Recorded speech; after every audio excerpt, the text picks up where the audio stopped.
Assalamualaikum warahmatullahi wabarakatuh. Perkenalkan, nama saya Nuni Ambarwati dengan NIM 1963817 dari Prodi S1 Keperawatan.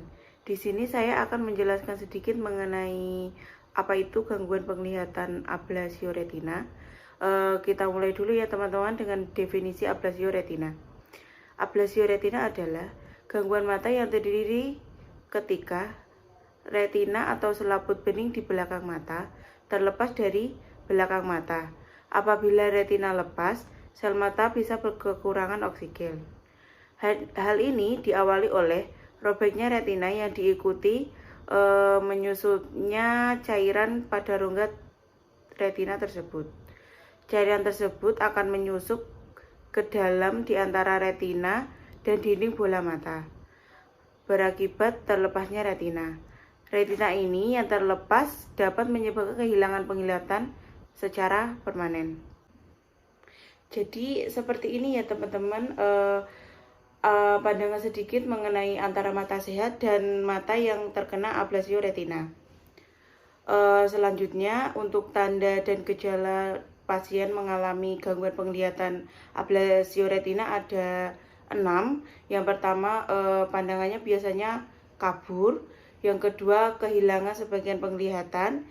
Yang ketiga, pandangan mata tampak buram seperti tertutup tirai atau seperti ada awan yang mengganggu, seperti itu loh kalau melihat. Dan yang keempat, kilatan cahaya mendadak muncul saat melihat ke arah samping. Dan yang kelima, area gelap pada bidang penglihatan. Yang keenam ada melihat banyak floaters atau apa ya floater itu, ya seperti itulah pokoknya.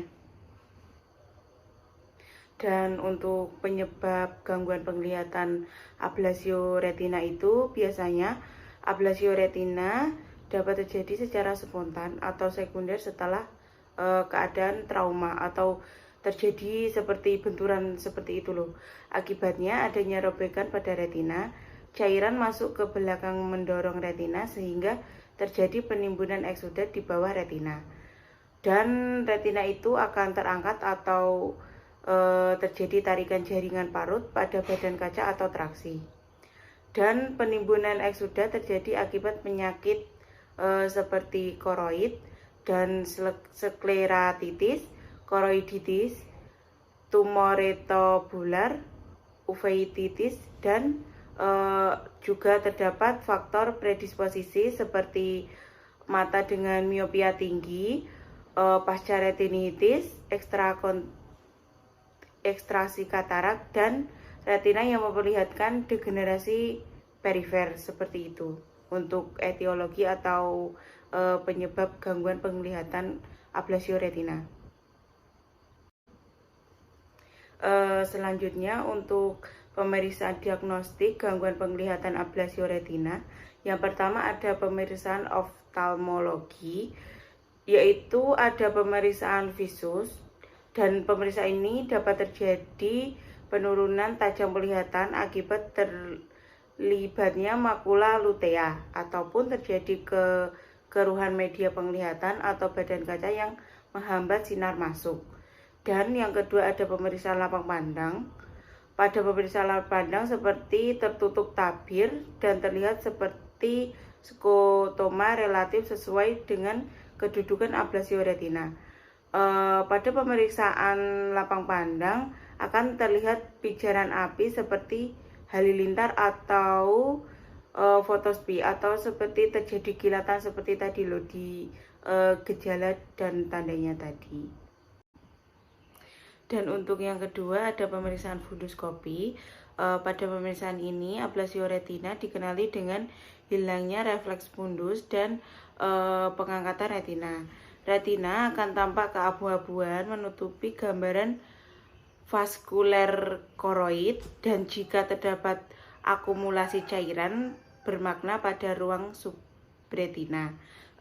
Nanti akan didapatkan pergerakan undulasi retina ketika mata bergerak, seperti bergerak ke kanan, ke kiri, ke atas, dan ke depan. Untuk pemeriksaan penunjangnya ada satu, yaitu pemeriksaan laboratorium. Pemeriksaan ini dilakukan untuk mengetahui pasien memiliki penyakit penyerta lainnya seperti ada glukoma, diabetes mellitus, maupun kelainan darah. Dan yang kedua ada tes refraksi. Dan ketiga ada USG atau ocular biscan ultrasonografi untuk mendiagnosis ablasio retina dan keadaan patologis lainnya yang menyertainya seperti proliferatif, vitreoretinopati atau benda asing di intraokular. Dan yang keempat ada pemeriksaan refleks pupil dan tekanan intraokular. Dan selanjutnya bagaimana sih penanganan atau pengobatan untuk gangguan penglihatan ablasio retina dan apa saja sih yang harus dilakukan? Yang pertama, dalam prosedur ini ada fotokoagulasi. Biasanya dokter bedah mengarahkan sinar laser ke arah mata melalui pupil, dan laser membuat luka bakar di sekitar robekan retina dan membuat jaringan parut yang baru untuk kata-katanya itu untuk mengelas retina ke jaringan di bawahnya. Dan yang kedua ada cryopeksi, dan perawatan ini dokter akan membekukan area robekan sehingga luka yang dihasilkan dapat menjaga retina agar tetap di tempat. Sebelum melakukan prosedur ini biasanya dokter itu akan melakukan anestesi atau pembiusan di area sekitar mata seperti itu. Dan selanjutnya untuk pengobatan atau penanganan yang ketiga ada retinopeksi pneumatik. Dalam prosedur ini dokter akan menyuntikkan gelembung udara atau gas ke bagian tengah mata atau rongga vitreus. Proses ini mendorong retina ke tempatnya sehingga bisa sembuh dengan baik. Dokter mungkin akan menggunakan cryopeksi yang tadi penanganan yang kedua. Selama prosedur ini dapat memperbaiki retina yang robek seperti itu. Dan untuk yang keempat prosedur penanganannya ada vitrektomi. Dalam prosedur ini vitrektomi biasanya dokter mengangkat vitreus bersama dengan jaringan yang menarik retina. Udara dan gas atau minyak silikon kemudian disuntikkan ke dalam ruang vitreus untuk membantu meratakan retina yang robek seperti itu. Dan gas atau cairan tersebut kemudian akan diselap oleh ruang vitreus akan terisi kembali dengan cairan tubuh. Jika minyak silikon digunakan dalam prosedur ini, akan melalui pembedahan untuk mengangkat minyak silikon tersebut setelah beberapa bulan kemudian, seperti itu.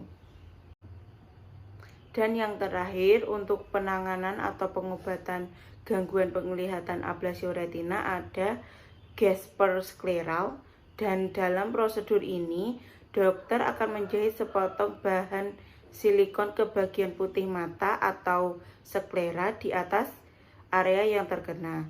Prosedur ini dilakukan dengan cara menekan lembut mata ke dalam untuk membantu ablasio retina sembuh dari dinding mata.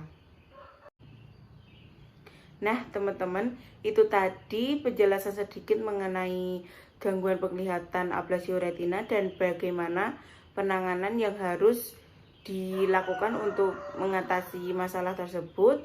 Tetap jaga kesehatan mata Anda dengan cara konsumsi banyak makan sayur yang hijau dan tinggi serat dan banyak mengandung vitamin A. Sekian, wassalamualaikum warahmatullahi wabarakatuh.